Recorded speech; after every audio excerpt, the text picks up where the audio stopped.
نحمده ونصلي ونسلم على رسوله الكريم اما بعد فاعوذ بالله من الشیطان الرجیم بسم اللہ الرحمن الرحیم انا اکرمکم عند اللہ اتقاکم صدق اللہ العظیم۔ معزز سامعین و ناظرین، ابو عبداللہ حضرت سیدنا بلال حبشی رضی اللہ تعالی عنہ افریقی نسل کے پہلے مسلمانوں میں سے ہیں جنہوں نے حضور نبی کریم صلی اللہ علیہ وآلہ وسلم پر ایمان لا کر السابقون الاولون میں شامل ہونے کا شرف حاصل کیا ہے۔ آپ کے والد کا نام رباح اور والدہ محترمہ کا نام حمامہ ہے۔ آپ کے والدین افریقہ کے ایک خطہ جس کو حبشہ کہا جاتا تھا اور آج کل اس کو ایتھوپیا کہا جاتا ہے، وہاں کے رہنے والے تھے۔ پھر آپ کے والدین مستقل طور پر اپنے اس شہر کو، علاقے کو چھوڑ کر مکہ مکرمہ آ گئے تھے اور وہیں پہ سکونت اختیار کر لی تھی۔ حضرت بلال رضی اللہ تعالی عنہ کی پیدائش مکہ مکرمہ میں ہوئی تھی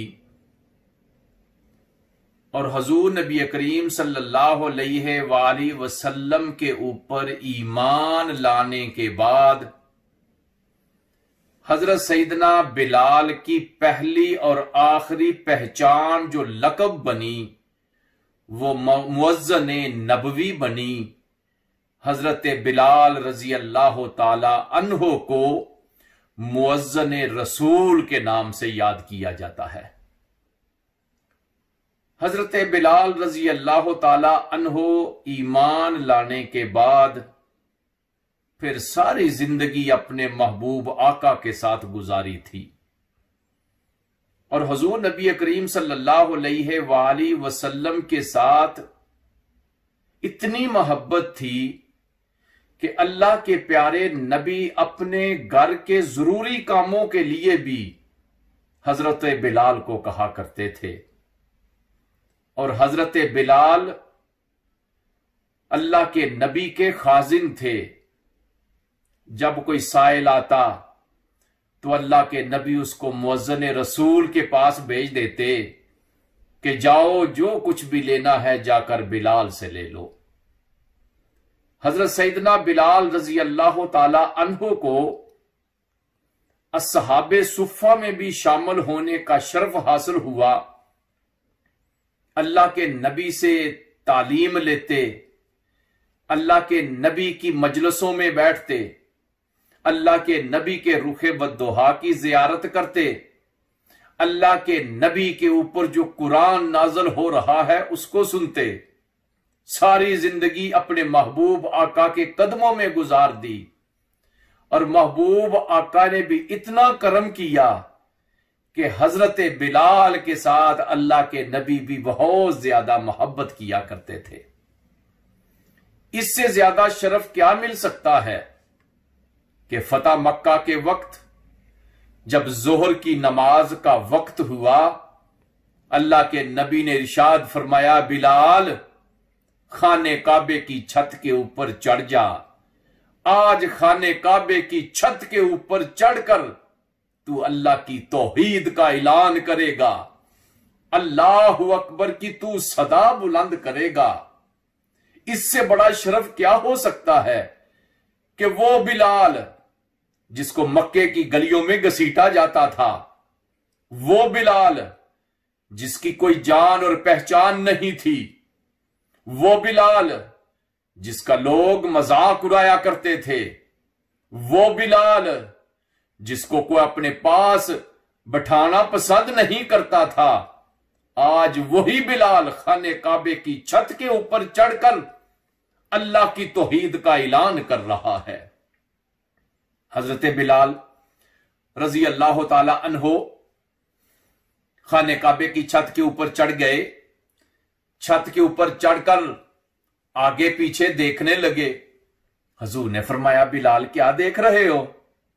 اللہ کے نبی مدینہ طیبہ سے اذان دیتا تھا، اپنا منہ خانہ کعبہ کی طرف کرتا تھا۔ قباء شریف میں اذان دیتا تھا، اپنا منہ خانہ کعبہ کی طرف کرتا تھا۔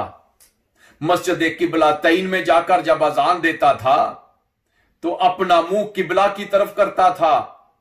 اب آپ نے مجھے خانہ کعبہ کے اوپر کھڑا کر دیا ہے، سوچ رہا ہوں منہ کس طرف کروں۔ اللہ کے نبی نے فرمایا بلال کیا دیکھ رہا ہے؟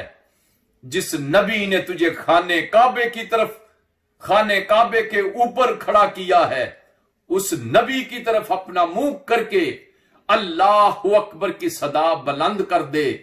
چنانچہ حضرت بلال رضی اللہ تعالی عنہ وہ پہلے شخص ہیں جو فتح مکہ کے بعد خانہ کعبہ کی چھت کے اوپر کھڑے ہو کر آذان دیتے ہیں۔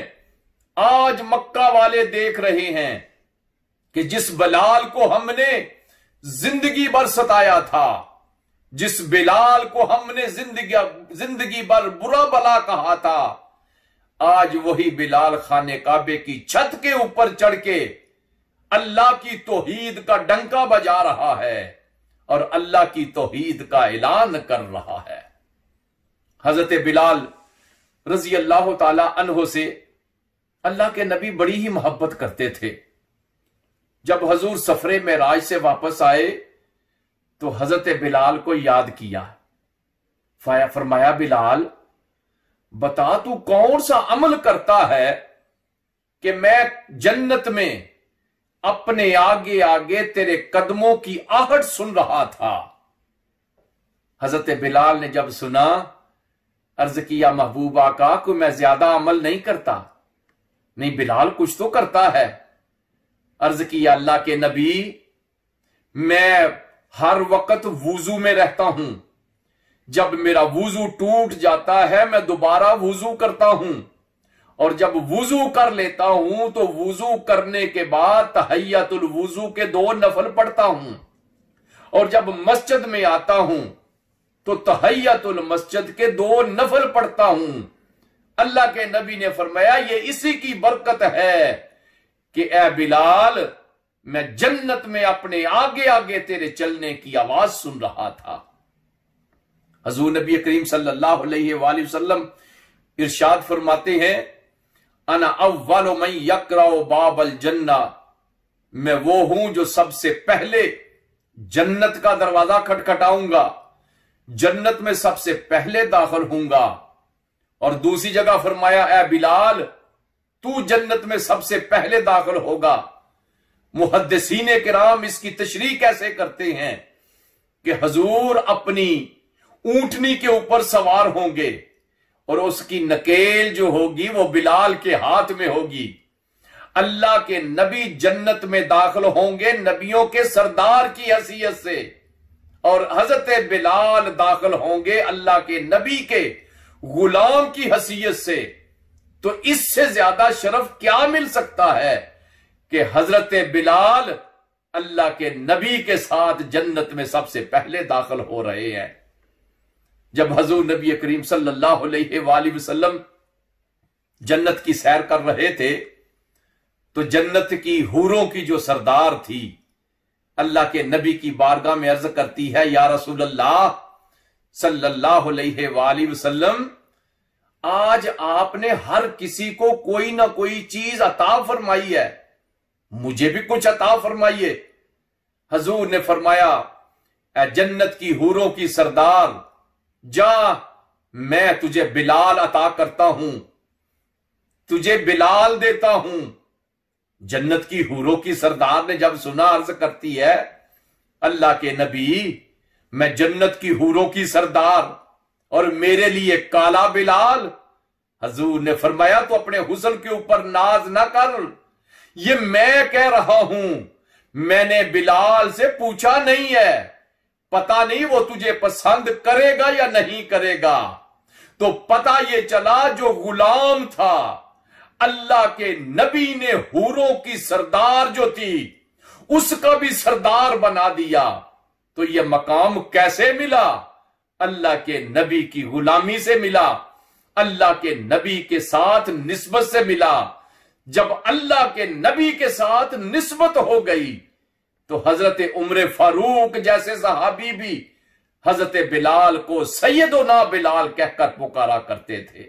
آپ ہمارے سردار ہیں، آپ ہمارے آقا ہیں، اس لیے حضرت عمر فاروق سیدنا بلال کہہ کے پکارا کرتے تھے۔ حضرت بلال نے ساری زندگی اپنے پیارے محبوب آقا کے ساتھ گزاری، ساری زندگی مسجد نبوی شریف میں اذان دی، بلکہ حضرت بلال کی اذان کی یہ فضیلت ہے کہ جب تک بلال اذان نہ دے سورج طلوع نہیں ہوتا۔ آپ کی زبان میں لکنت تھی، شین کو صحیح طریقے سے ادا نہیں کرتے تھے۔ کچھ لوگوں نے اعتراض کیا کہ بلال جب اشہادوں کی بجائے اسہادوں کہتے ہیں، اذان صحیح نہیں ہوتی، اس لیے حضرت بلال کو کہا جائے کہ وہ اذان نہ دے۔ اللہ کے نبی نے ان کا یہ مطالبہ مسترد کر دیا، فرمایا اگر کوئی دوسرا اذان دینا چاہتا ہے تو وہ دے لے۔ جب کسی اور نے اذان دی، اشہد ان لا الہ کہا، لیکن آج لوگ کیا منظر دیکھ رہے ہیں کہ نہ سیاہی ختم ہو رہی ہے، نہ سورج طلوع ہونے کا نام لے رہا ہے۔ فرمایا جب تک میرا بلال اسہادوں کے ساتھ اذان نہیں دے گا سورج طلوع نہیں ہوگا۔ تو اس لیے حضرت محترم حضرت بلال ساری زندگی اپنے محبوب آقا کے ساتھ رہے، سفر ہو یا حضر ہو، کوئی غزوہ ہو یا جنگ ہو، دن ہو یا رات ہو، اپنے محبوب آقا کے ساتھ گزاری۔ لیکن جب اللہ کے پیارے نبی کا وصال ہو گیا، آپ ظاہری زندگی میں اس دنیا سے تشریف لے گئے، تو حضرت بلال مدینے کی گلیوں میں گھوما کرتے تھے، لوگوں سے پوچھا کرتے تھے کہ کیا آپ نے میرے محبوب کو دیکھا ہے؟ مدینے کی گلیوں میں، مسجد کے ممبر و محراب کے اوپر، مسجد کے ستونوں کے پاس، مسجد کے صفہ کے چبوترے کے اوپر، مسجد کی ریاض الجنہ میں مجھے میرا محبوب نظر نہیں آ رہا۔ جب حضرت بلال کو اللہ کے نبی نظر نہیں آتے تھے تو ایک وقت آیا کہ مدینہ طیبہ کو چھوڑ کر ملک شام کی طرف آ گئے، وہاں سکونت اختیار کر لی۔ لیکن ایک دن اللہ کے نبی نے کرم فرمایا، خواب میں تشریف لائے۔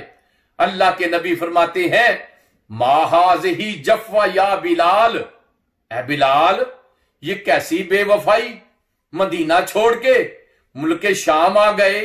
ما آن لکا ان تزورنا، بلال ابھی تک وہ وقت نہیں آیا کہ تو ہماری زیارت کے لیے مدینے آئے گا۔ حضرت بلال کی آنکھ کھل گئی، تڑپنے لگے، میرے محبوب آقا نے مجھے یاد کیا ہے، میرے محبوب آقا نے مدینے آنے کا حکم دیا ہے۔ صبح سورج طلوع ہوا، حضرت بلال رضی اللہ تعالی عنہ جلدی سے تیار ہوئے، ہر چیز کو چھوڑ کر مدینہ طیبہ کی طرف سفر شروع کر دیا۔ مدینہ طیبہ آئے، جب مسجد نبوی شریف میں داخل ہوئے، آج مسجد نبوی کی ہر چیز نظر آ رہی تھی، ممبر و محراب بھی موجود تھا، ریاض الجنہ بھی موجود تھا، مسجد کے وہ مینارے بھی موجود تھے، مسجد کے ستون بھی موجود تھے، لیکن آج نظر نہیں آ رہے تھے۔ تو اللہ کے نبی نظر نہیں آ رہے تھے۔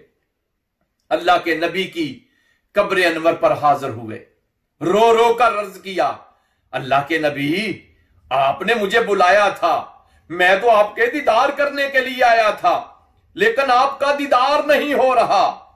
مدینے میں یہ لوگوں کو پتہ چل گیا، آج بلال آ گئے، لوگ کٹھے ہو گئے کہ بلال آ گئے ہیں، ہو سکتا ہے اللہ کے نبی بھی تشریف لے آئے ہیں۔ جب سارے کے سارے لوگ مسجد نبوی میں اکٹھے ہو گئے، بلال کو پایا، بلال سے فرمائش کی، بلال جو اللہ کے نبی کے زمانے میں اللہ کے نبی کے سامنے تو اذان دیا کرتا تھا، آج وہ اذان تو سنا دے۔ حضرت بلال عرض کرتے ہیں میں اذان نہیں کہہ سکتا، میں وہ اللہ کے نبی کی موجودگی میں جب اذان دیتا تھا تو اشہد ان محمد رسول اللہ تک جب پہنچتا تھا، اللہ کے نبی کے رخ والضحا کی زیارت کرتا تھا۔ آج اگر اذان میں نے یہ لفظ کہے اللہ کے نبی کا دیدار نہ ہوا، میں برداشت نہیں کر سکوں گا، اس لیے مجھے مجبور نہ کیا جائے۔ صحابہ کرام کی فرمائش کو آپ نے التجا کر کے رد کر دیا۔ انہوں نے کہا حضرات حسنین کریمین کو بلاتے ہیں، آپ جب کہیں گے آپ کبھی بھی نہ نہیں کریں گے۔